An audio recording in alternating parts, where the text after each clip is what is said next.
All right.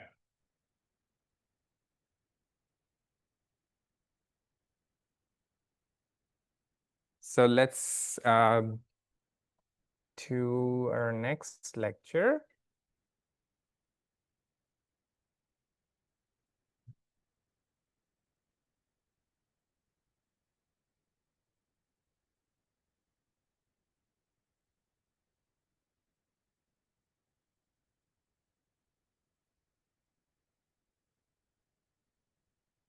So last class, we talked about the power of Boolean circuits, right? We saw the notion of equivalence between models. As I said, this is a concept that we will come back to later on when we'll talk about other computational models, but we'll still ask the same question.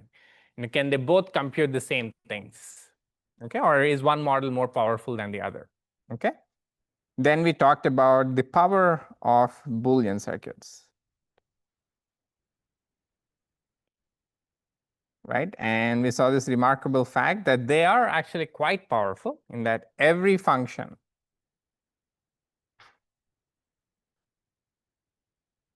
on n inputs can be computed by a circuit,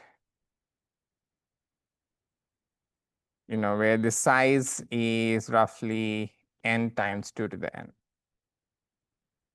Okay, so that's what we saw in the last lecture. And our goal today is to study limitations of circuits. And along the way, as I said last time, we will see that we can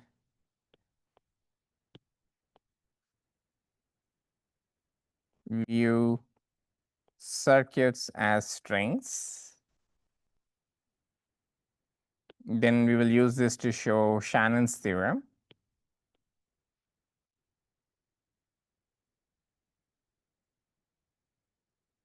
Which is one of the more difficult things that we will prove in this class. We'll see other ideas which are more mind-bending, but just in terms of a proof, this will be a more involved one. And then we'll also look at this concept of universal circuits, which is very, very important for both practice and in theory. Okay? All right, that's the goal for today. And before going on, let me remind you homework 1 is out, due on October 13th at 9:59 p.m. Make sure you're registered on Gradescope and you have access to it. Do submit it in time. Okay? All right. So let me look at what we have. Our goal is to prove this result.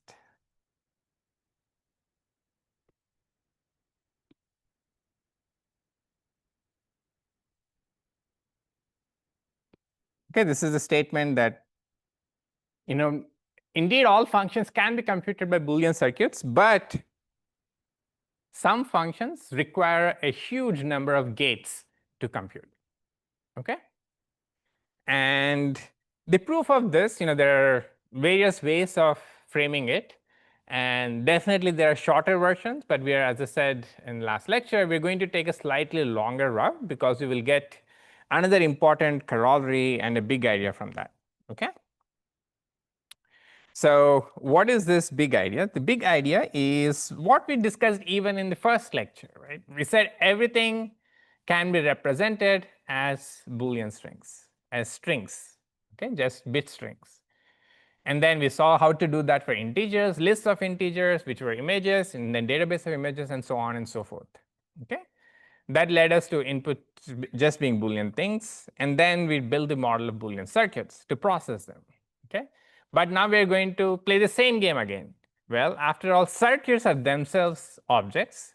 We can encode them also as Boolean strings. Okay? We can use a general mechanism that we discussed in the first 2 lectures to do that. In fact, that's exactly what we're going to do, but I want to do this with a little bit more care because we need some bookkeeping to count how many bits we are actually going to use. Okay? So in particular, our first goal today is to show the following.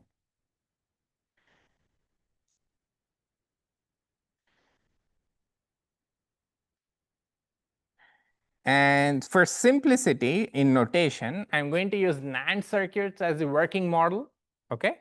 But as we discussed in last lecture, NAND circuits are equivalent to Boolean circuits, right? Not just in computational power, but also in terms of size. You know, every Boolean circuit has an equivalent NAND circuit with potentially 3 times as many gates, okay? And constant factors don't matter for us, so let's not worry about that. And using NAND circuit just simplifies some notation because I don't have to say, okay, is it an AND or OR gate or a NOT gate? It's always just one possible gate, NAND gate, okay? So we'll show that every NAND circuit can be represented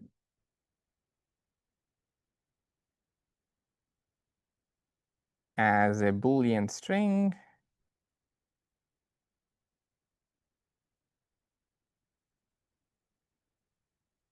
okay, of length roughly something. We will figure out what this roughly is exactly. I'll write down the bound, but you can say this is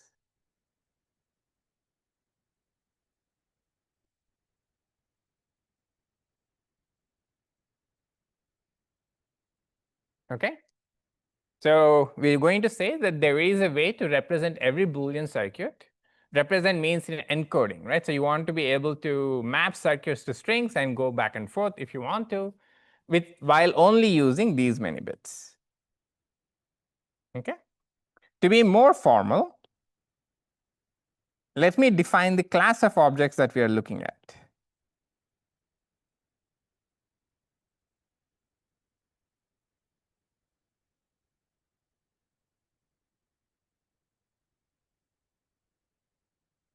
All NAND circuits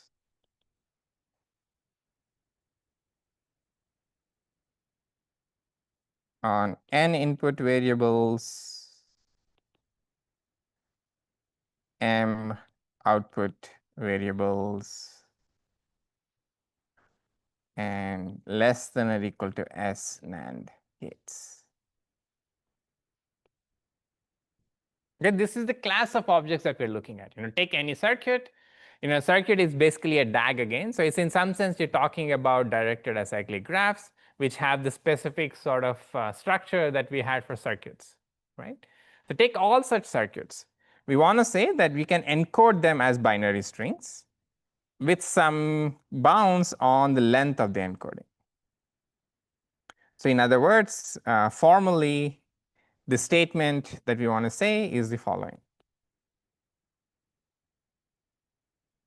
There is an encoding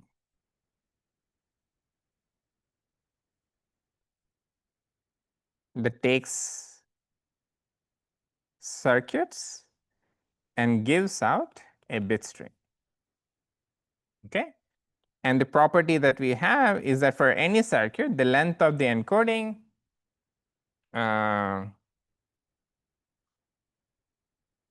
is going to be something, and that something is at most c times n plus s times.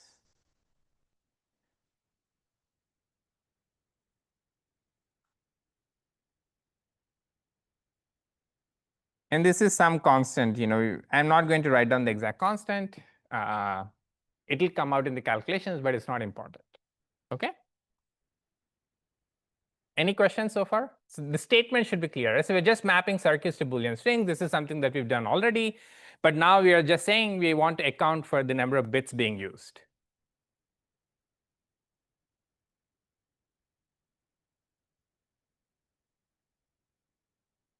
Right? And the way we will do that is actually just working with our encodings one step at a time, right? So what's a circuit? You have some input gates, sorry, input variables.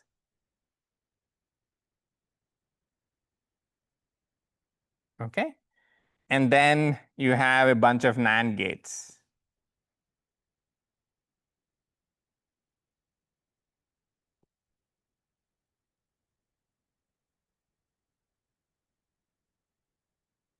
Right? And these might be wired in whatever way you want, right? It could be something like this, and so on. Right? Okay. And so what do we know about this circuit? We're trying to build the map. So we want to know how many input variables do you have. So to kind of understand what you're doing, maybe just sort of play this mental game where, let's say you have a circuit in your hand. You have a diagram of a circuit, okay? And there's someone else in another room who cannot see the picture that you're holding, right? You have a circuit, Boolean NAND circuit, which has this precise way of formatting, right? It's a graph, it has these properties and so on. So you're staring at the graph, but you have to describe the graph to another person who's in another room who cannot see the graph. Okay, so how would you convey enough information for that person to reconstruct the graph? Okay, we can do that in words, and then we'll see how to do that in bits. Okay, what information do you need to broadcast to the other person, right? So the first thing is I need to tell the other person how many input variables do I have, right? You gave me a diagram, maybe it has 10 variables, maybe it has 12 variables. The other person doesn't know to begin with, okay? So they need to know that. What else do they need to know? Yeah?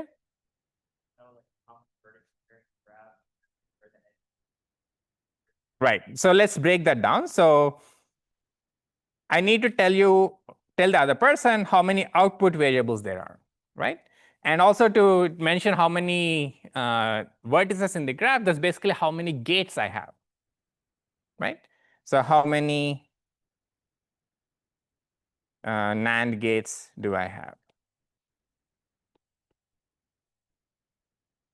Right, so this is, basically I need to encode N, I need to encode M, I need to encode the size. Okay, and this is some number less than or equal to S. Okay, and so I need to also say how the gates are connected.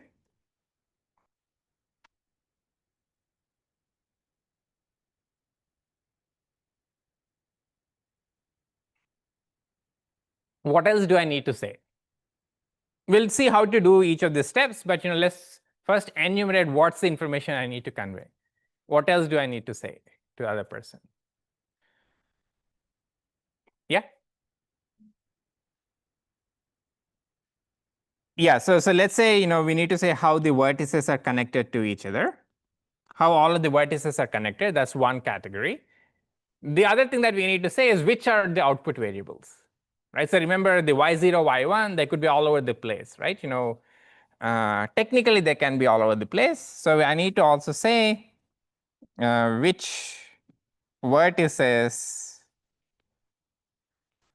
are the output variables.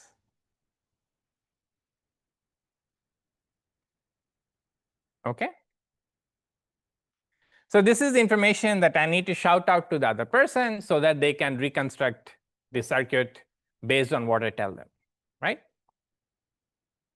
So let's just keep a toy picture in mind, maybe something slightly more better than what I drew before.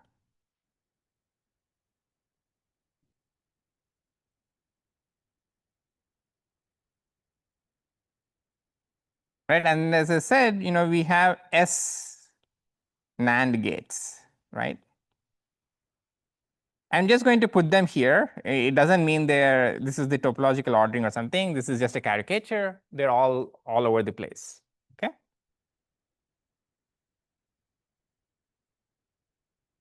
All right. So now to tell the other person how the things are connected, I'm going to do, I need to convey the information to the other person, right? The only thing I told them so far, at least, is these things. It's easy to say how many input variables. I can say, I'll first shout out N, the number of input variables for the other person to hear. Okay. Then I'll shout out the number of output variables. Okay. And then I'll shout out the number of gates that I'm using. Let me use S0 for that. Is the number of gates. Okay. So this information is easy to say. I'll say, okay, 1,000, 2, and 100,000. So the other person hears me and then kind of, okay, has an idea of what the circuit is going to look like. Okay.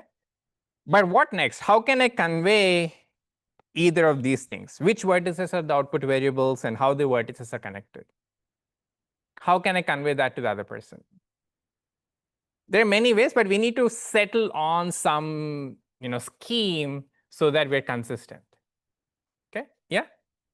This like numbering the vertices, like which like the first list is going to be the output variables, the next ones are going to be. Exactly, right? So that's a very good suggestion. So we can do that. So just to add to that, I need to somehow tell you what the numbering is, right?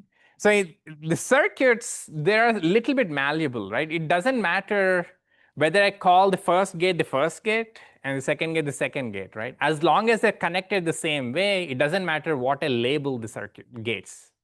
Okay? It's the same as in programs. So it doesn't matter what you call, what's the name of a variable that you set. As long as you're consistent, it doesn't matter, right? So let me fix some notation to say, again, there are many, many different ways to do this. I'm just going to do one standardized way so that the accounting becomes a little bit simpler. So what do we have? When I say 0, it always corresponds to input variable 0. When I say 1, it always corresponds to input variable 1. When I say n minus 1, it always corresponds to n minus 1. Okay? And then when I say n, it corresponds to one NAND gate. When I say n plus 1, like vertex n plus 1, and so on. And this will be vertex n plus S0 minus 1. I'm just giving them names, because it doesn't exactly matter what names I give, but I need to be consistent. And we are agreeing on this convention. Okay, so 0 through n minus 1 are reserved for the inputs, and from then on, each one is the name of a gate. Okay? All right. So once we have this nomenclature, I can say, well, I'm going to write down the index of y0. Okay, which vertex did y0 correspond to in my graph, right? Maybe this was y0, and maybe this was y1. I'll just write down that number. Okay, and then index of y1.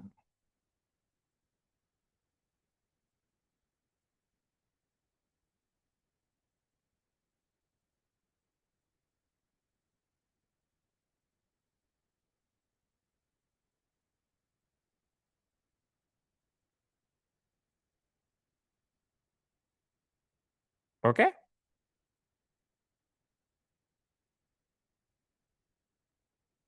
All right. And then what else? I need to tell you the connections, right? So far I know what are the inputs, what are the outputs, but now I need to tell you how to wire the things, right? The other person cannot see the picture, I'm shouting now. So what should I tell that person? I should say, okay, the first gate should be like connected to some things, right? I'll say, okay, gate number n is connected to variable 0 and 1, right? This one is connected to some other thing and so on. Okay. Again, there are many, many different ways to do this. You can pick your favorite one. I'm just picking one here, which is consistent for all of us.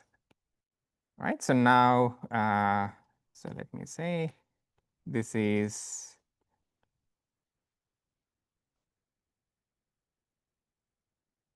output variable indices, right? And now I start writing down the connections. Okay. I'll say the first two numbers are incoming wires to first NAND gate.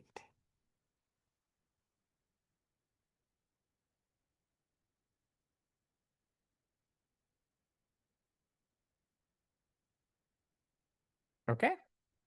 And then I'll write down the incoming wires to, second NAND gate and so on. Okay. Any questions about this? So once I shout out this information, the other person, just based on what numbers I write down, they can reconstruct the circuit. They can draw it themselves. Okay, so it's a complete encoding in the sense that if you have this information, you can redraw the circuit yourselves. Okay, yeah? Question about why are we Right, so because we might have multiple output bits, and the output bits can be anywhere in this n plus s vertices the way we defined it. Right, it doesn't have to be the last vertex. It could be the first one, and so on and so forth. Right, so to reconstruct the circuit, you need to know, okay, which value is going to be y0, which value is going to be y1, and so on. Okay, if you have a single output bit function, then it's not that important. But if it's a multi-output bit function, then multi-bit output function, then you need to know which ones correspond to each output variable. Okay. Any other questions? Right. And the other thing, I'm going to be a little bit cheeky, and we really don't even need this parenthesis, because we can say once I know n, I know number of input variables. Once I know m, I know how many of these correspond to output indices. And then every 2 correspond to incoming edges. Okay, does it make sense? Okay. So for example, let's do one quick encoding.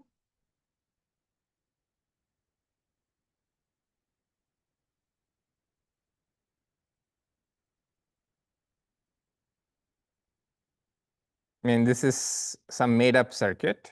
I don't think it has any special meaning, but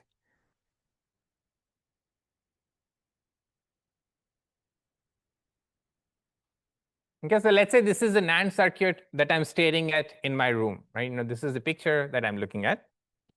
Now, I have to convey this information, this picture, to the other person. So I'll say, okay, this is number 0, vertex 0, vertex 1, vertex 2, vertex 3, right? And let's say this was y0. Okay. So what is the information, what am I telling the other person? I'll first say, how many input variables do I have? I have 2. How many output variables do I have? 1.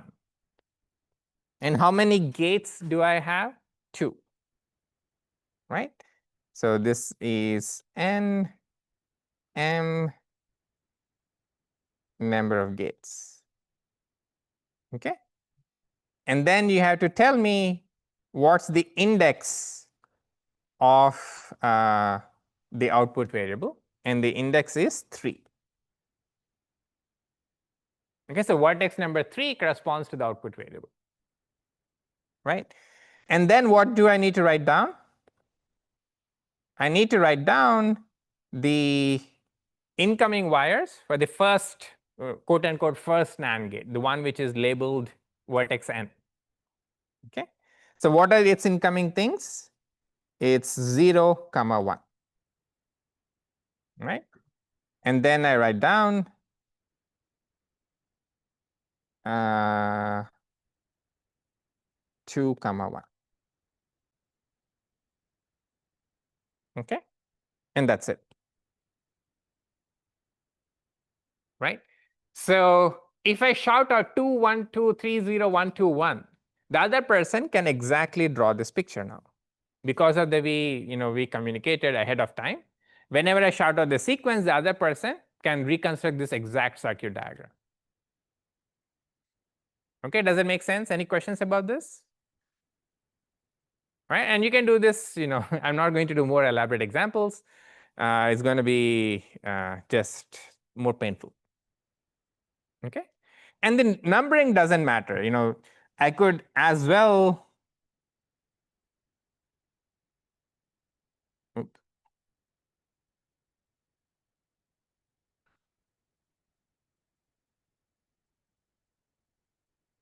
Maybe you drew it differently and you ended up with numbering this as 3 and this as 2. Okay? So in this case, your encoding would be 2, 1, 2, but the output is 2, and then the input wires would be 1, 3, and 0, 1. Okay? If I shout out this sequence, you would draw this diagram. Okay? That's fine, as long as the same picture doesn't lead to two different pictures don't lead to the same sequence, we are fine. Okay? Yeah?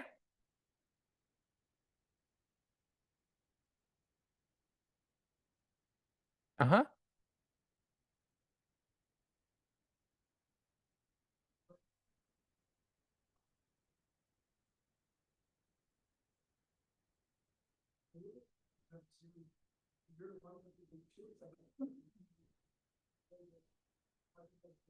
So we can work backwards always, right? So imagine I give you a sequence, something like let's make something. So let's say I say okay, example. Suppose I tell you the sequence is 3, 2, 1, 3, 0, 2, and then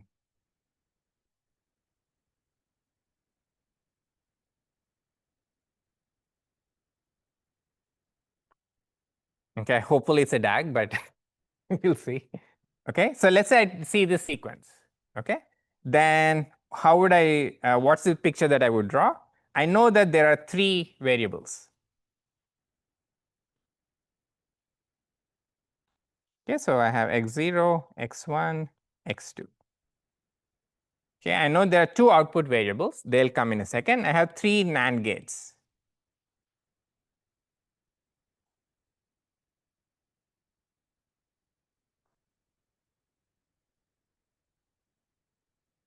Okay, and then it's saying, okay, the first output variable is the one labeled 0.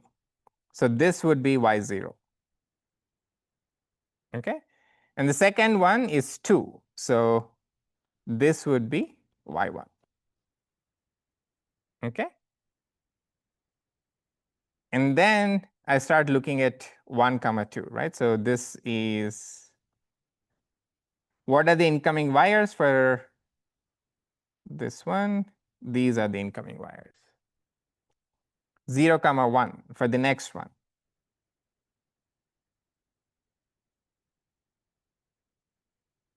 Okay, and then 2, 3.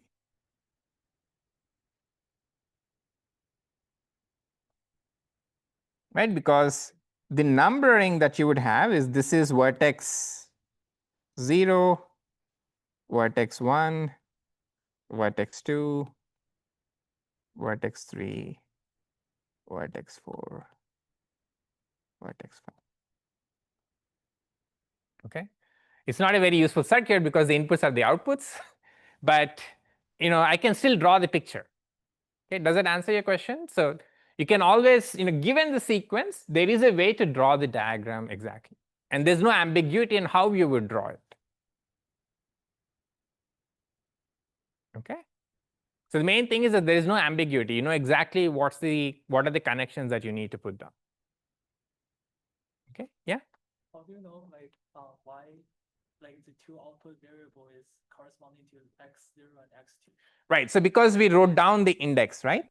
So once I see n, m, and s, I see 0 here, right? So what is it supposed to be? It's supposed to be the index of y0. Oh, and the index of y0 is just The- that could be the output. Yeah, that's basically, whichever vertex it's supposed to be, right? So here is going to be this. Okay. So for example, maybe let's say, to make it more interesting, maybe this was 5. Okay, so then you would have y1 here. All right. Yeah.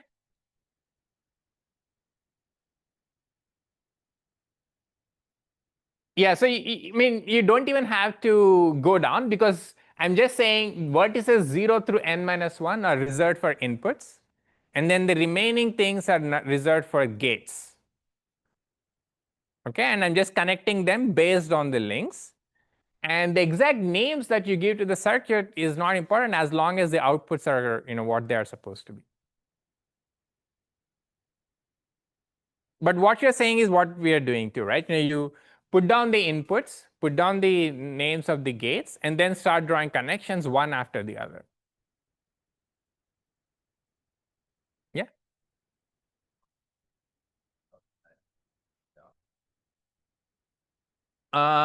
Right. So here we said we write down nm and the number of gates, right? And then the first thing I write down is the index of y0. So which gate corresponds to, or which node corresponds to y0? It said 0, so I'm going to vertex number 0. Okay.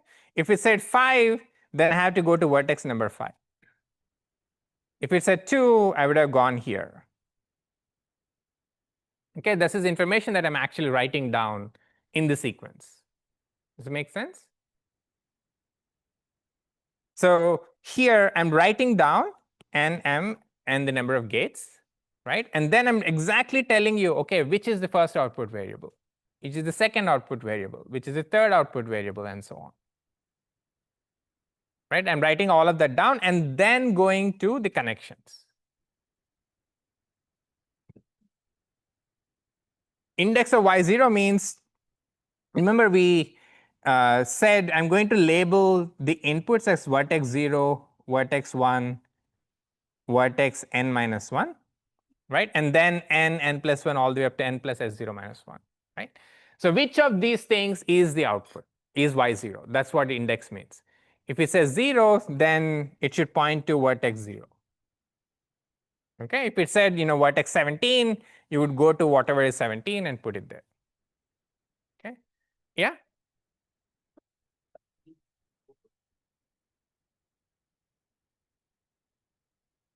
That, I mean, right now for the encoding to be good, we're just saying that it's 1-to-1, right? It might not be a meaningful circuit, but for some functions, you can easily imagine that maybe the first bit of the output is just first bit of the input. The rest of the things are maybe more important, and you do some processing, right? In fact, in this diagram, for instance, this is doing nothing, right? It's just hanging in there. It's some dummy variable that I computed, but that's okay. As long as I'm reconstructing the picture exactly, I'm happy with it for now, right? I'm just saying I can communicate the picture that I'm looking at to the other person by this sequence of numbers. Yeah?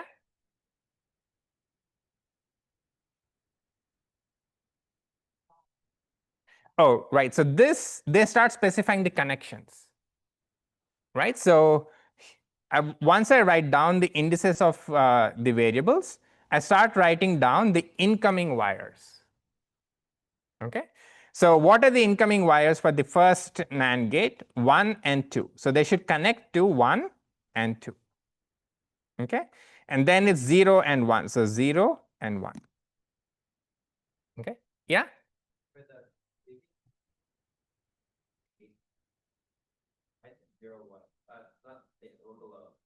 Oh, this one? Yeah. 0,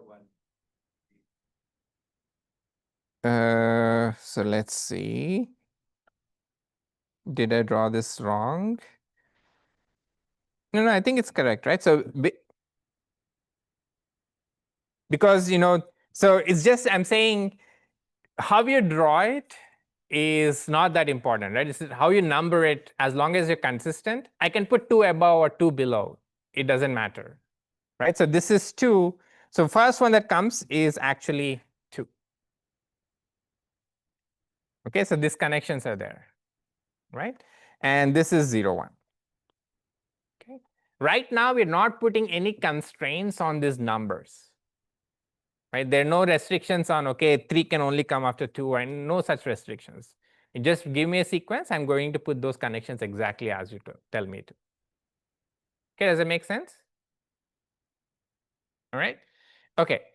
So what is the summary from this? What did we learn?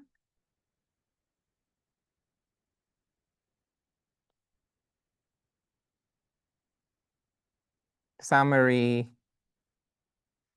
a circuit C in our class C n m comma s can be described as a sequence of integers. Okay. And that's all we did so far. As long as you shout out the sequence of integers to me, I can draw the exact same diagram as you are looking at. All right. And what is the sequence? You have n, m, size, the number of gates, indices of output variables, and incoming wires.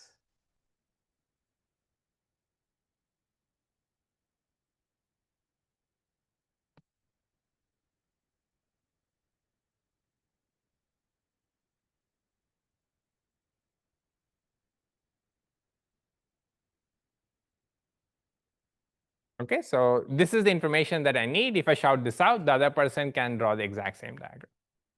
All right? Yeah?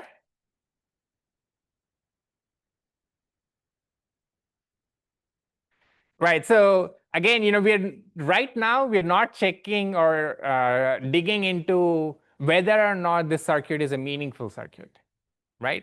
Basically, I'm just telling you that any circuit can be represented this way. Whether or not it's useful is immaterial for us. But in any case, there might be cases where one of the outputs is just the input variable. That can happen. Okay. All right. So now the only thing left to do is we are still in the integer space, but I wanted to encode to binary strings. Okay, how can I do that? Yeah, exactly. Right. So we know how to do this by now. I can wake you up from sleep and you'll say prefix-free encoding. So yeah, I'll encode each of these integers and then just concatenate them using a prefix-free encoding. Okay. So what does this mean? So for example, if I had something like, let's say, I'm not going to work it out, but okay, actually, let me do it this way. I think it's a good picture to have.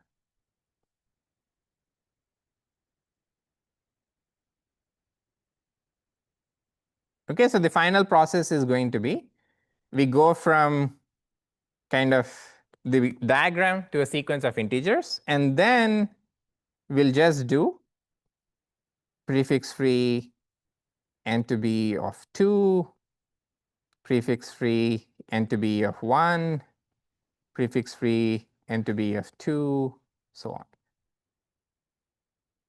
Okay, and I'll get one long sequence. Right? A single bit sequence can now encode our circuit. All right. So for instance, think prefix-free of 2 is 110001. 1 is 1101. 2 is 11001. Oh, sorry, it's 01. And then so on and so forth. Okay, you put all of these things together. So now in the more sophisticated world, instead of saying 2, 1, 2, 3, 0, 1, 2, 1, I'll just say 1, 1, 0, 0, 1, 1, 1, 0, 1, and so on and so forth, and you'll go on drawing your diagram. Okay? All right. So this is the encoding part. The only thing left to do is to do the bookkeeping. Right? We decided on the scheme. Let's see how efficient or expensive it is. Right? So let's say let's do some accounting.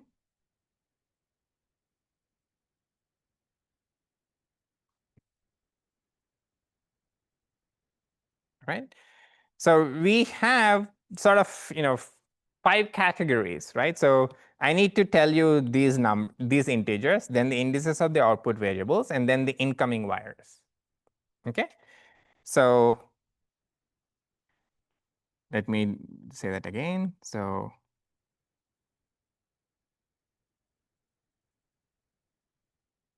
indices of yj's, incoming wires. Okay? How many bits do I need for this? Yeah?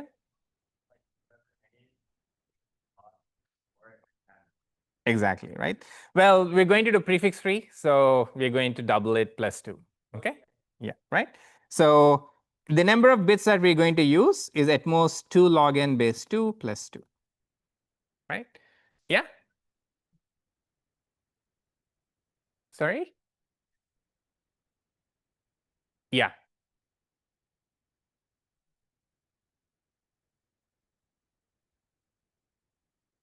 Can you say that again? Sorry?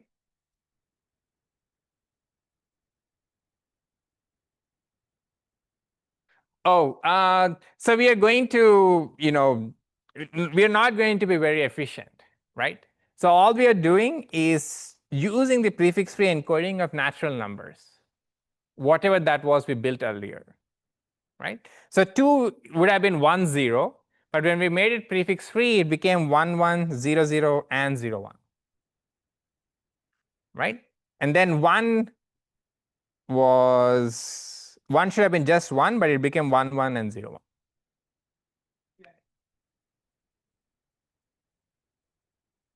No. This is the prefix where we double every bit and append 0, 1 at the end. Remember, we did this thing for every number so that you can concatenate things.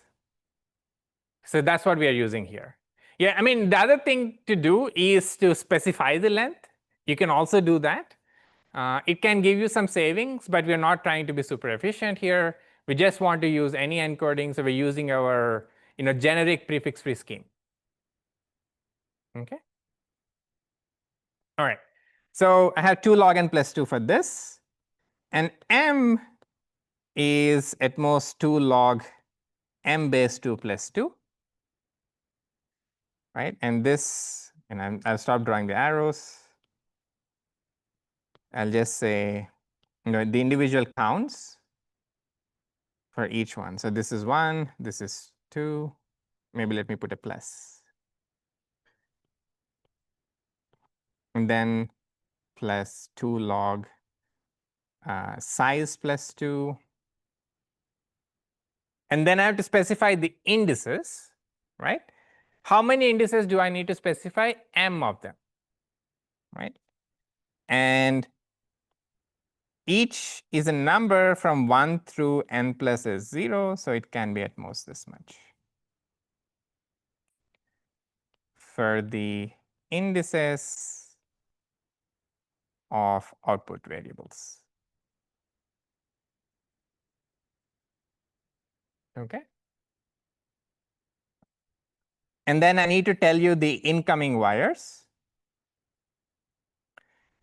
And there are S0 gates, so everyone needs 2 numbers. So I get this times 2 times 2 log .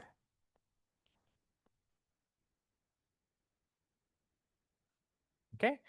Again, this is not the most efficient way. There are better ways, more efficient ways to do it, but this is simple enough and it's good enough for us. Okay. All right. So what happens if we do all of this? Well, I'm going to save you from the tedious calculations and just write down the addition of these things. Yeah. So, I mean, from in this accounting for bits part, or yeah, so I'm counting how many bits are we using up in this way, right? So I'm writing down the prefix-free encoding of the number of inputs. That's going to take me 2 log n plus 2 bits. When I write down the number of output variables, that's going to take me these many bits. Right? So basically, somehow I'm expanding this into a binary string, this into a binary string, this into a binary string, and every one of these is going into a binary string. Right? And I'm concatenating everything together. Right? And I'm saying these pieces are, their length is bounded by at most this much. And here I have m indices. Each one is a number from 1 through n plus s0, from 0 through n plus s0, so I get this much cost. Right? And then for each gate, I have 2 incoming wires, so I need to write that down. And I have S0 gates. Does it make sense?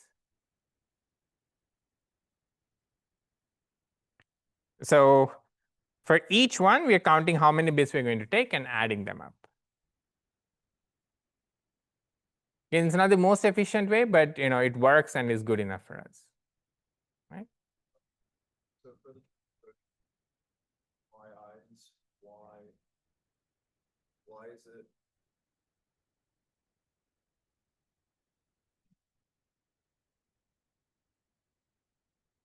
So I need to take.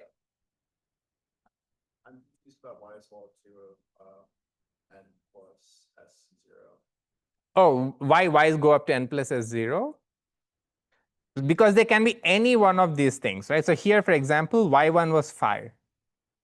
Right? So it can be 0, 1, 2, or 3, 4, 5, where basically S0 is the number of gates, number of extra NAND gates that we have on top of the input variables. Right? So Y0, each output variable can be any one of these things. Okay? That's the reason for that. All right? So you add all of these things up. So total number of bits is at most 2 times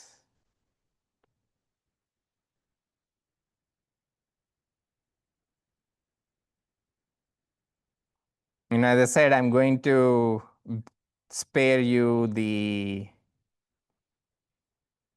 somewhat tedious calculation here.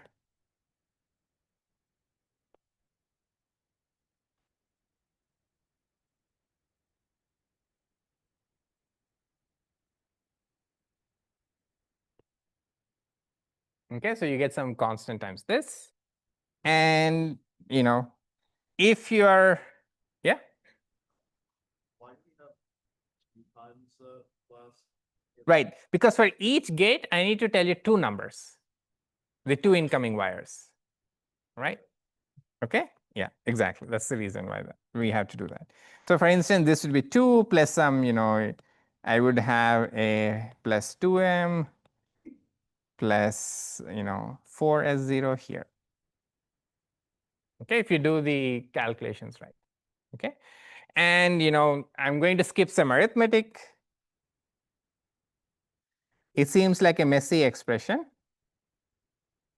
but you can essentially simplify it using big O notation, but I wanted some specific constant to work with, 2 concrete constant to go ahead for later. So if you do the calculations, you can show that this is at most this much.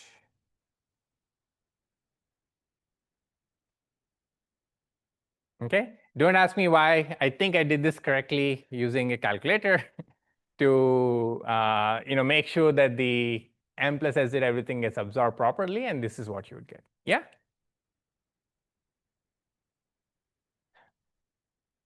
Sure. So where does the n plus s come from? So we have s gates and n input variables. So the number of vertices is n plus s. right? And I have to tell you which of these numbers the wire the wire can be either an input variable or another gate, right? So to specify which vertex have connections to, for example, the third gate, I have to tell you which of these things it is. Okay, it can be any of 1 through n plus s. So I'm just encoding that number. Okay. All right. Okay. So you follow through with this arithmetic, simplify it, you get this one, 12 times n plus s times log of n plus s. Okay. And I should say, even though we were pretty relaxed about the calculations, this n plus s times log n plus s, that is necessary. So you cannot maybe you can shave off on the 12 and make it like 2, but you cannot improve it too much. Right? So what's the summary of this? The takeaway is the following. So we have an encoding map which takes a circuit with n inputs, m outputs, at most s gates,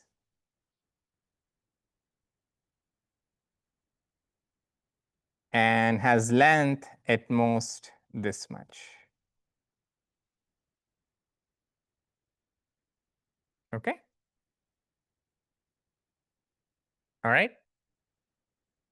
Okay. So it seems like a nice enough statement, but what do we do with it? As I said, this encoding now gives us two very powerful things. We'll see how to use this to prove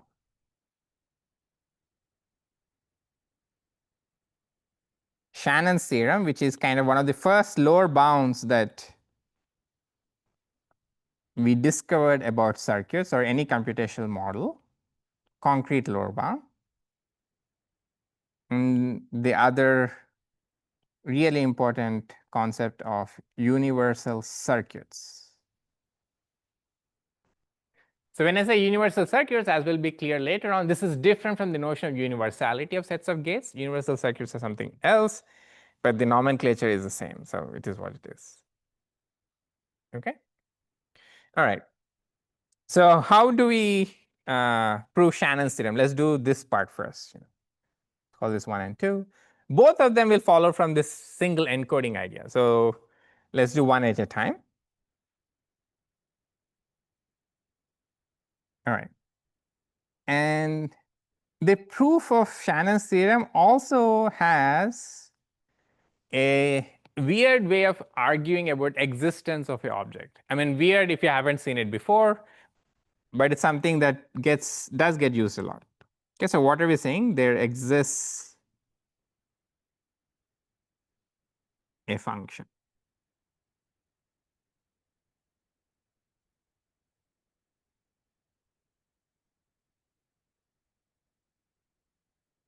That needs at least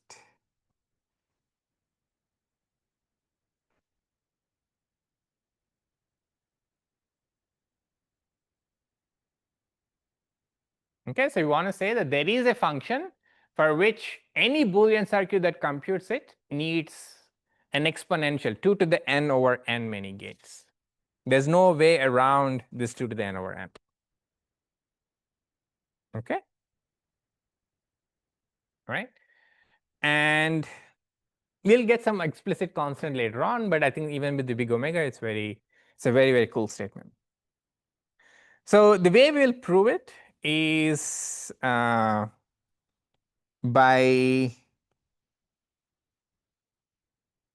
kind of a very indirect route. All right. And as I said, it's kind of one of the holy grails in computer science to come up with an explicit function. Like, I can tell you, okay, here's a function that requires these many things. We do not have such a function. We have candidates, but we don't know if it's true. Okay? And that's a major challenge. And as I said last lecture, much of modern infrastructure, e-commerce and everything relies on some specific functions being difficult. But right now we don't have a we can't prove that a specific function is hard. But nevertheless, how do you show there exists a function? Okay? So we have to show existence without actually giving what the object is, because we cannot right now. Okay? And there are two sort of ideas here, two, let's say, medium-sized ideas compared to the big idea of encoding. We will show separation between sets by counting sizes. Okay. So in some sense, we have to show that there is a set A and a set B. We want to say these two are different. Okay. Usually when I say show that these two are different, you can point to an element and say, okay, this is an element which is in one set but not in the other. Right? It's a very silly question, but if I say, okay, prove to me that natural numbers are different from rational numbers, you can say, okay, 2 or 5 is a rational number, but it's not a natural number. Okay, hence these two sets are different. Okay, but that's not what we're going to do. We are going to say that these things are different because their sizes are different, right? And the other idea that we will use is that it's hard to compute size of things, but I can use an encoding bound to get an upper bound on the size. Okay, so we will count by encoding. Okay. All right. So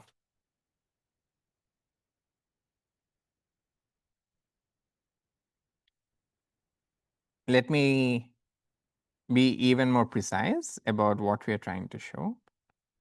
So let me define two sets, all n, which is all possible functions.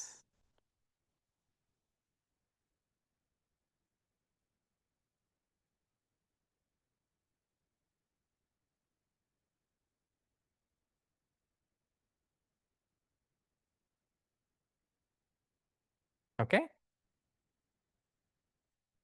And we already defined circuit NMS, but let me drop M because we're just going to use M equals 1.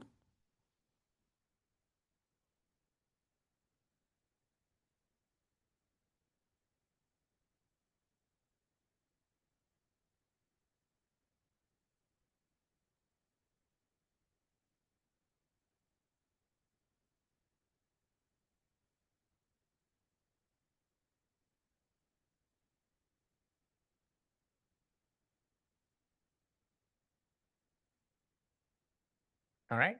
So I defined two sets here. One is the set of all possible functions that you can imagine, all possible computational tasks that you might care about.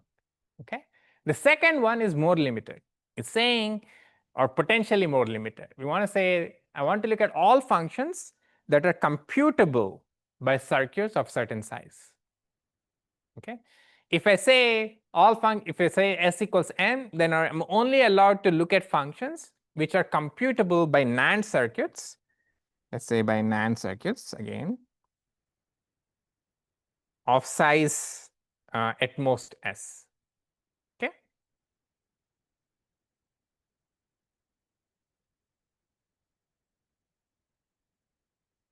All right. And Shannon's theorem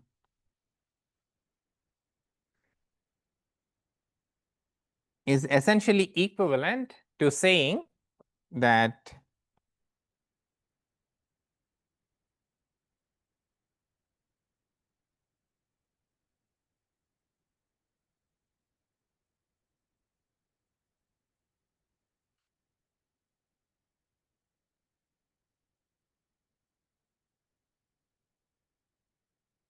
you know what, actually let me just say is not equal to this. Proper subset.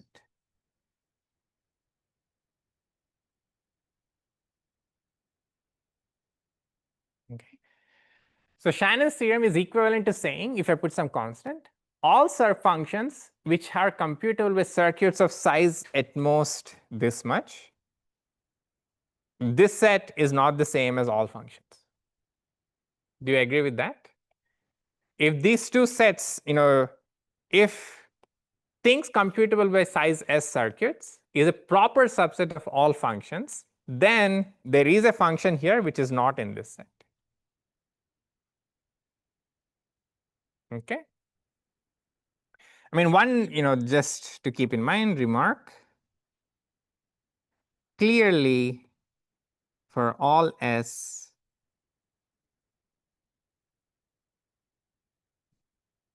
it's contained in all N, right? I'm only putting an extra constraint on this set of functions allowed. So imagine you have this set of all possible functions. Okay, so let's say I have a Venn diagram like this. Okay, this is all N. Okay, all possible functions. I'm putting individual functions here, here, here, all right? And what we are saying is, if I look at circuit n comma 2 to the n by 24n, then this is the proper subset of everything. So in particular, there are functions which do not have circuits of size less than or equal to this much. Okay. So far, I just restated Shannon's theorem as a Venn diagram. We didn't do anything too non-trivial yet. Okay. But this picture will help us a lot. Okay. We have to show that one is a proper subset of the other. And the way we will do this is in a very indirect way. We'll actually show that the outside set, all n, has certain count. The inside set has a smaller count. Okay, and that's how we'll get a separation between the two sets. All right. So let's take a short 5-minute break. And when we come back, we will address this picture. Okay.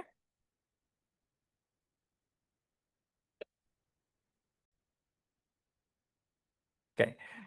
As I said, before, the proof of Shannon's theorem is a little bit confusing because it goes through this sort of different way of showing existence of objects, right?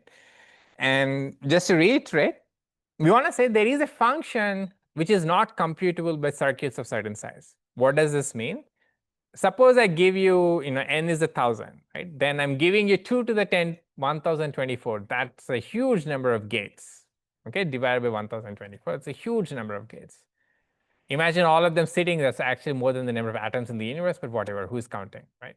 So I give you all of these gates, and I tell you, even then, this function, you cannot compute it. Okay, that's the meaning of Shannon's theorem. No matter what you do, as long as you have at most these many gates, you cannot compute this function. Okay? And we cannot pinpoint the function, but I'm saying I'm going to show its existence, right? I'm not going to say, okay, how it looks like, but I'm just going to prove that it exists, right? And how do I prove that it exists? I'm going to look at all possible functions on n bits. We'll see how to count how many of those there are. And look at all possible functions which are actually computable by small circuits. If S is 10, you get some things, if S is n, you get something. If S is n squared, you get something, and so on, right? As you allow more and more gates, this set keeps on increasing. You're giving me more number of gates. I can configure them in different ways. I can get newer and newer functions, right?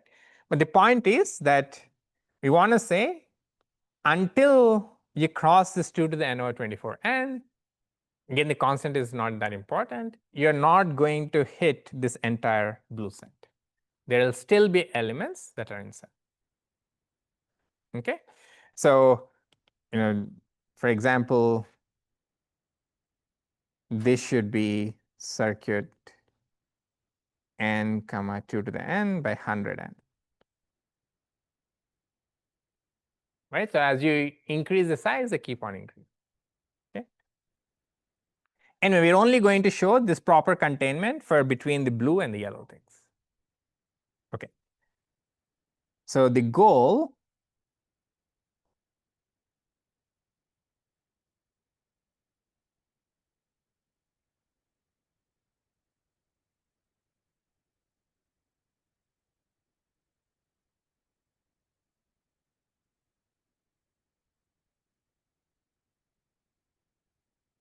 we want to say that these two things are unequal. These two sets are unequal. Okay. This is kind of a weird proof. Basically, I'm going to say that dogs are not equal to elephants because there are more elephants than dogs. Okay. It's the weirdest proof. You should think about it that way. But that's a proof too. Okay. Maybe there are more dogs than elephants. That's probably true.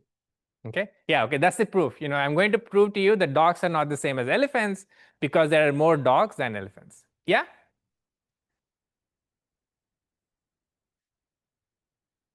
Basically 100n. Right? As you increase the size, the set of things that I can compute gets bigger and bigger. Right? Yeah, that's that's just this dark green circle. So what is the question? Oh, I'm just drawing it as an illustration of how this sets change when I change the size allowed. Exactly. Yeah, that's all. All right. Okay. So how are we? As I said, we're just going to count and say that one count is smaller than the other, hence they are not equal. Okay. Very rudimentary test for equality, but that's the best we can do, as I said. All right. So let's count these two things. Okay.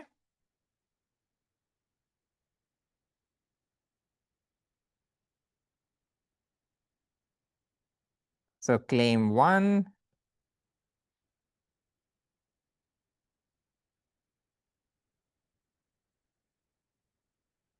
Okay. There is a precise formula for what's the total number of functions. And the total number of functions is exactly 2 to the 2 to the n. All right. So all n, remember, is all functions on n bits.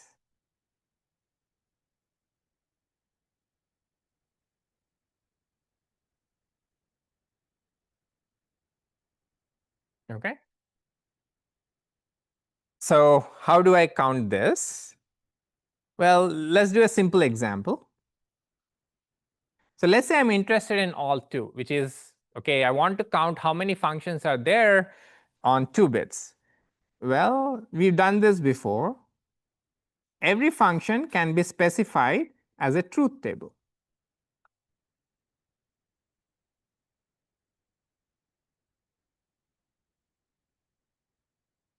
Okay. Now, all 2 means I need to look at all possible functions on 2 bits. Okay. So my claim is that the number of functions here is 16. Why is that? Oh, sorry, not 16. It's yeah, 64. Why is that? Wait, not 64. I was right first time. 16. Okay, why is that? Any suggestions? Yeah. Because you use like none of the bits, like or like not like you use like first bit and second bit, like second bit. Yeah. But there's an easy way to count, I think, for that. So how would you get at 16 from that? So I want to count how many ways are there to. So what is a function, right? I need to tell you how to fill out these 4 cells, basically, right? For every possible way of writing down these 4 cells, I get a new function. If I say I put down all zeros, that's one function. If I put all ones, I get one function. If I say 0, 0, 1, 0, 0, 0, 1, that's a new function, and so on. Okay? So for every possible way of filling out these 4 cells, I get a new function. Okay? And how many ways can I fill them out? I can write down a 0 or a 1 here. Right? I can write down a 0 or a 1 here. I can write down a 0 or a 1 here, and a 0 or a 1. Okay? So I have to make 4 choices, and each time I have 2 options. Right? So the number of ways to write down the function is 2 times 2 times 2 times 2, which is 16, equals 2 squared. Okay, so at least numerically, we've checked it for n equals 2. Okay.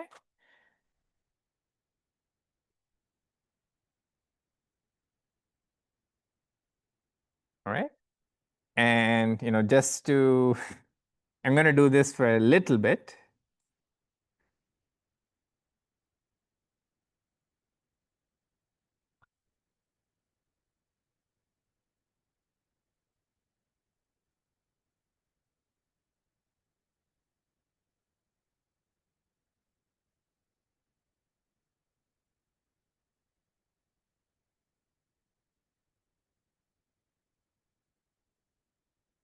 Right, so all I'm saying is, if I put down 0, 0, 0, 0, I get a function. 0, 0, 0, 1, I get a function. 0, 0, 1, 0, I get a function.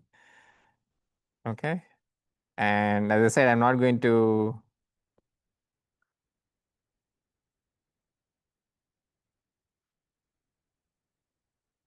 so on and so forth. Every way of filling out these 4 cells, I get a new function, right? Obviously, I didn't write down 16 there. I only wrote down 8. Okay, now let's do the general case.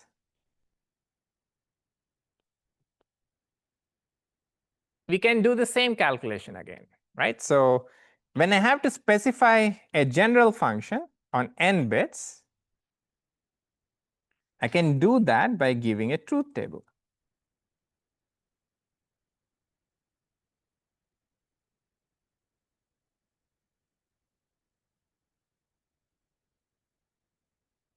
Right, so I have 2 to the n possible inputs, right? So I might have like all zeros here and all ones, right? And then I have to tell you how to fill up each of these values. We have 2 options.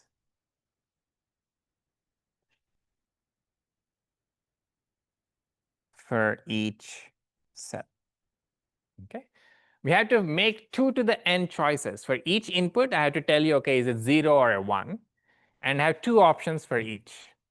Okay, so that means the number of functions is going to be 2 times 2 times 2 times so on, 2 to the n.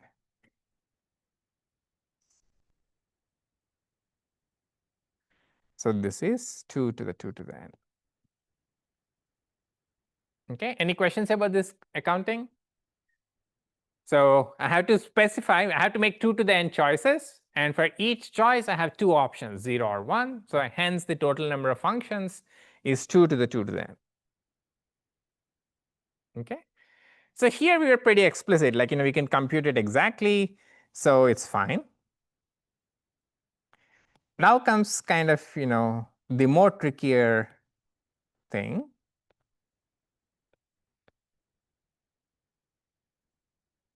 I want to count circuit n comma s.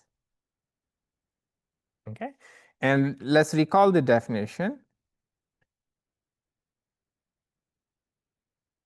Is all functions f on n bits that can be computed by a NAND circuit of size less than or equal to s. Okay. Now this seems like a pretty complicated object to get a handle on, right? So I want functions which can be computed by circuits of certain size. If I give you a function, we can't even immediately tell, okay, does there exist a good circuit for it or not, right? But nevertheless, I want to say that I can't count this exactly, but I can get a good upper bound, which will suffice for us. All right? And how can I get an upper bound? Any suggestions? Seems like a complicated property to verify. right? But again, remember, we only want an upper bound. So the first simplification I'm going to make is to say this is at most number of NAND circuits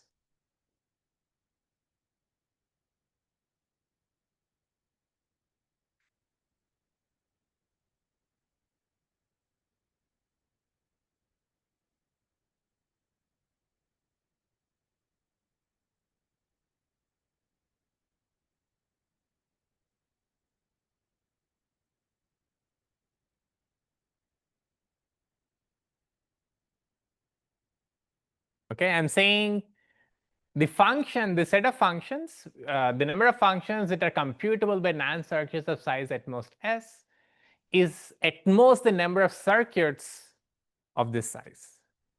Why is that? Well, every function must have a circuit, right?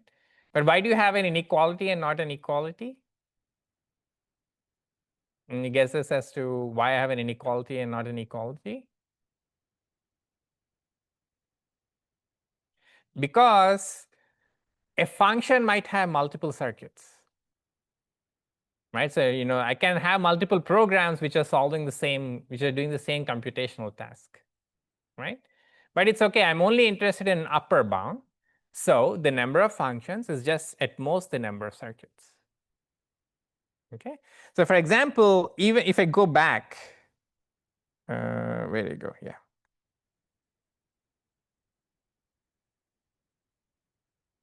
Here, these two circuits are really computing the same function, but they're technically different circuits because they have different diagrams. But that's okay, we're counting them multiple times, but it's going to be an upper bound. All right?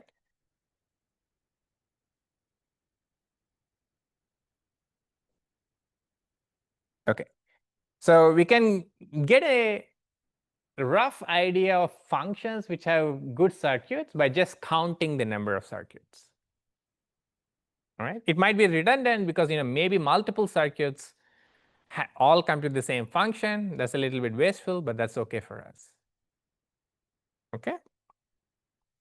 But we still have to count this. How many circuits can there be of a certain size? And how can I do that? Again, circuits are complicated objects, like they have graphs, you need to put the numbers, you need to tell me how the things are wired. How can I count how many different circuits there are? Yeah? Like the number of bits and then like express it using two power. Exactly, right? So this is the other clever thing. That's the reason why we did the encoding part first, right? We'll have another application. But one of the reasons encoding is useful is because it allows us to get a count very easily, right? So even if I didn't know how many students there are at UCLA, I can look at the number of UIDs and that gives me a bound on the number of students, right? Because we know that these are all distinct numbers, right? So in the same way, we know that there exists an encoding E from NAND circuits of size less than or equal to S to 0, 1 star, and the length of the encoding is at most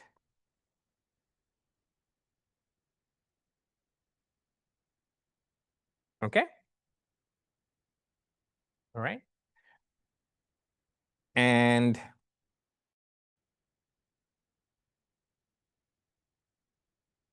we can use this simple concept that if E is an encoding from A to B, then how can we compare the sizes of A and B? If I'm encoding from A to B, what can you tell me about the sizes of the two sets? Are they related in some way? Yeah? The mapping is like 1-to-1, so they be the same size. Not necessarily, right? You might have some spurious elements. 1-to-1 just means that it's less than or equal to, right? So that's all. And that's the only thing that we need. Okay? So if I have an encoding which by definition is a 1-to-1 mapping, then the size of A must be at most the size of B. Right? Otherwise, two things would have to collide. Okay? And that's kind of what we're going to use. So if we combine the two things, we get that the number of circuits of size less than or equal to S is at most the number of binary strings of length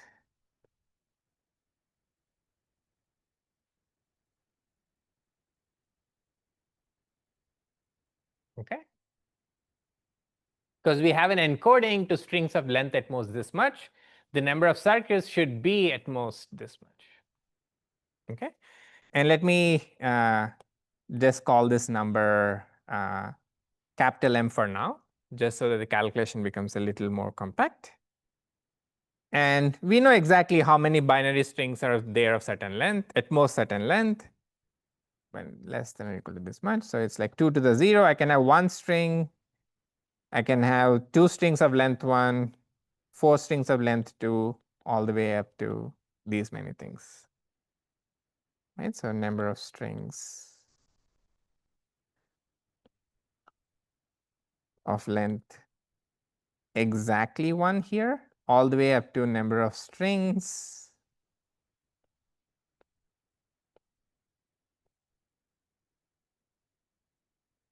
exactly M. Okay, and this is 2 to the M plus 1 minus 1 is, I'm just going to ignore the minus 1.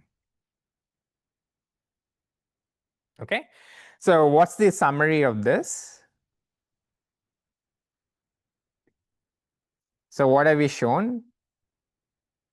We showed that the total number of functions is 2 to the 2 to the n. And I think I got my box sizes reversed, but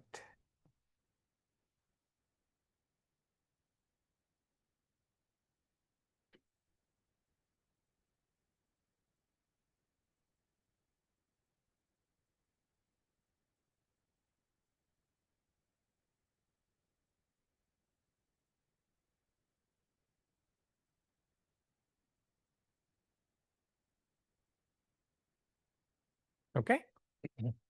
So the number of circuits is at most 2 to the 12 n plus s log n plus s plus 1. Okay. So far so good. And again, you have to do some arithmetic with a calculator. You can do this. I think I did this thing correctly, but if n equals 12, for instance, and s is 2 to the n by 24n, then this number is more. Okay, so basically, if you start working through these things, you will see that this is like 4096, and this is something less than 4096, and so on. Okay, and this is the arithmetic part that I'm going to skip.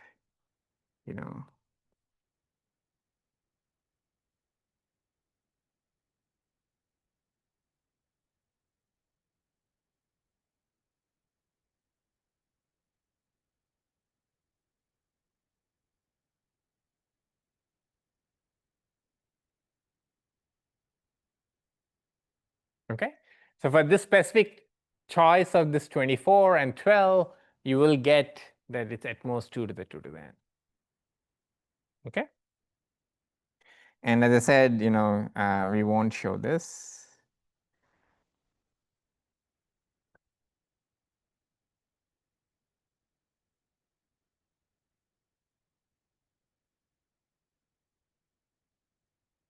One way to do this is to take logs and compare. But as I said, we're not interested in the numerical stuff. So you can trust me on this calculation. Okay. Any questions about this? So in summary, what do we get? We do get what we exactly wanted, which is that the size of circuit n comma s is less than all n, where s is 2 to the n by 24n. Yeah?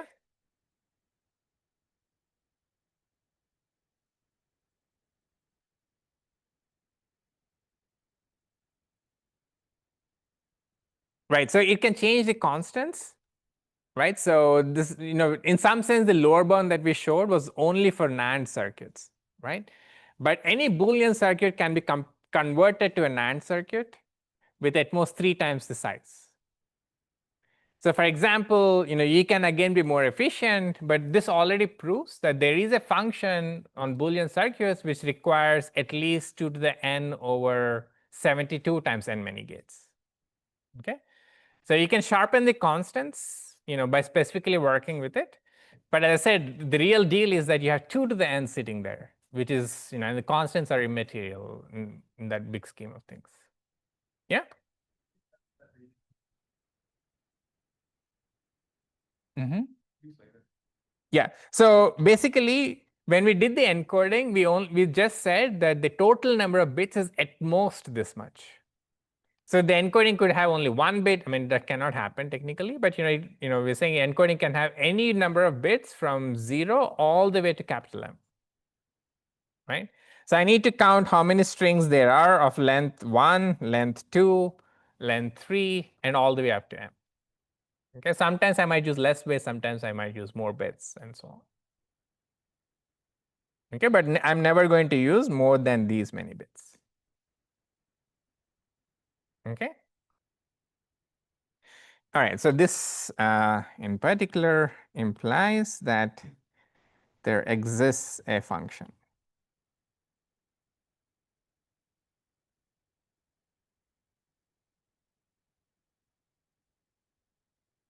that cannot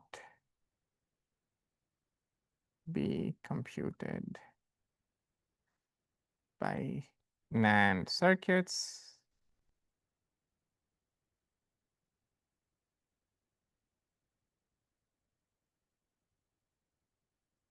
okay. All right. Okay, so this is Shannon's theorem, and as I said, it's kind of a weird proof of a theorem because we are saying there exists a certain object. We cannot show how exactly what it looks like, and the way we're proving it exists is by comparing 2 sets, right? We want to say 2 sets are unequal, and we're proving that, or we're kind of getting a handle on that in a very indirect way, right? So one set is smaller than the other, hence they're unequal. That's our only conclusion here. Okay? And if you ask me to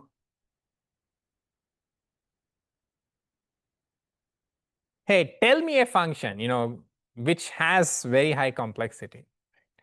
You might say, okay, multiplication seems hard. Well, no, you can actually do it with only n log n, right? It has a circuit of size only n log n. If you say addition, I can do it with only n. If you talk about something more complicated like factoring, you can still do something. We don't know how to prove that it requires exponential size. In fact, we do think it's not true, and so on and so forth. Okay? And the state of the art right now, to my own embarrassment and from the embarrassment of theory of computing, it just means that it's a very hard problem. Is that if you ask me to give an explicit function, okay, so the best I can tell you is that I can give you an explicit function that cannot be computed by 5n NAND gates. Okay, that's the sad state of affairs, that there's this huge gap. We know there are many functions which require an exponential number of things, but the best we can actually show, like for an explicit function, is only 5 times n. Okay, we believe factoring should be somewhere in between. It should be sub-exponential. And as I said, that's it's very important that it's hard. Otherwise, you can break lots of crypto systems. And there are other functions which we do think hit this limit, but we have no way of proving that currently. Okay. All right. So the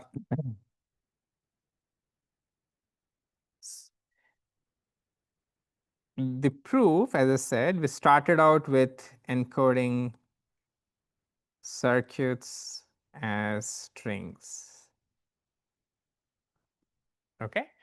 So we said encoding circuits as strings that allowed us to count the number of circuits. Okay. So this allowed us to count circuits, which in turn implied Shannon's theorem, or at least we used it in proof of the lower bound. Okay. And in next class, what we'll do is use this encoding to view circuits as data. Okay, we are going. So far, we'd use the encoding in a very minimalist way, right? We just used it to count the number of circuits. Okay. In next class, what we'll do is, okay, what if I give this encoding itself as input to another circuit? What can I do then? At what point does it stop? Okay, we'll talk about that in the next lecture. But let me say a couple of things about Shannon. He proved this, as I said, in 1949, right, long time ago, and he did many, many amazing things. He founded this area of information theory,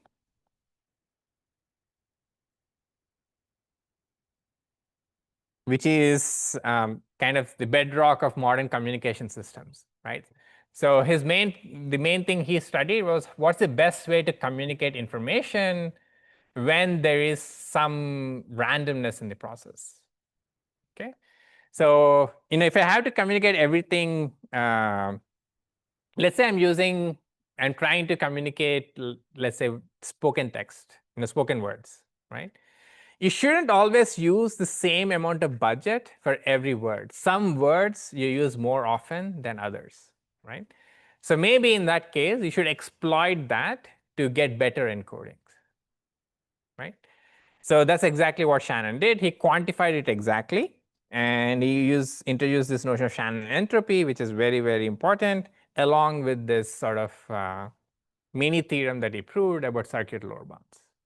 Okay, and the other really fun thing, and I encourage you to look up, is has anyone ever seen this picture? Any guesses as to what this is? This was built in basically 1940s or 50s. Technically speaking, this is the first portable computer. Okay, so I would say pocket computer. It was literally a pocket computer.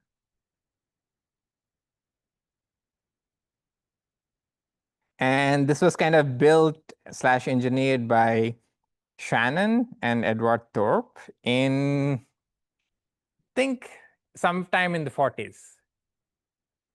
All right, I won't say too much about this because it's a really fun story. There are lots of, and at least a couple of podcasts where Thorp talks about it. But any guesses as to what they use this pocket computer for? No one's heard this story? Okay, they used it to win at roulette in casinos. Okay, so Shannon and Thorp, they had this idea that I can take a picture, or at least 2 pictures, basically to estimate the speed of the ball going around a roulette table, and use that to get some advantage in guessing where the ball is going to land. I don't need to know exactly where it's going to land, because if I have some advantage, I'm going to win in the long run. right? So they built this device to do the calculation. Someone would go in, sit at the table, and then this machine would run and would tell you what to bet on. Right? And they had a very good theoretical guess for what advantage they had. I forget the number. It was a small number, but even like a 5% advantage is good enough, right? And they went and tested it out a few times, and it kind of checked out that the exact numbers were matching with their prediction. But I don't think they really made much money after this. But it was like a proof of concept. Okay, and this guy Thorpe was actually banned from many casinos for other reasons, for doing stuff like this again, and eventually found a better career by starting a hedge fund and so on. He graduated from UCLA. He did his undergrad at UCLA. Okay, yeah, it's a very fun story. You should look it up. All right, I'll stop here, and next week we'll talk about the other implication of viewing code as data.